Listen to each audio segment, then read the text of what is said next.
வீட்ல இருக்க மசாலா வச்சு ஒரு சூப்பரான தந்தூரி ரெசிபி வந்து பண்ணலாம்.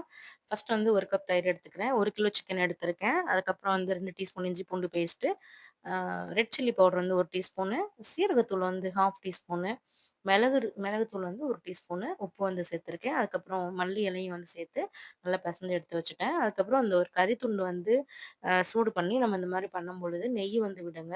ஸோ அந்த ஸ்மோக்கி ஃப்ளேவர் வந்து நமக்கு அதில கிடைக்கும். ஸோ சூப்பரா இருக்கும். டக்குனு வந்து க்ளோஸ் பண்ணி வச்சுடுங்க. அதுக்கப்புறம் அந்த ஸ்மோக்கி வந்து அந்த ஸ்மோக் வந்து அடங்குனதுக்கப்புறம் நம்ம ரிமூவ் பண்ணிக்கலாம். ஸோ தந்தூரி பண்ணிட்டும் கூட இந்த ஸ்டெப் பண்ணலாம். ஸோ இந்த ஸ்டேஜ்லயும் பண்ணலாம்.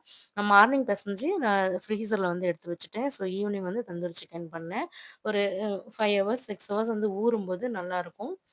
ஸோ நான் வந்து 20 மினிட்ஸ் வந்து செட் பண்ணி தந்தூரி சிக்கன் பண்ணியிருந்தேன். நல்லா சாஃப்ட்டாவும், ஜூஸியாவும், சூப்பராவும் இருந்துச்சு. ஸோ ட்ரை பண்ணி பாருங்க. நெக்ஸ்ட் வீடியோல பார்க்கலாம். மறக்காம லைக் பண்ணி, ஷேர் பண்ணி சப்போர்ட் பண்ணுங்க. Thank you.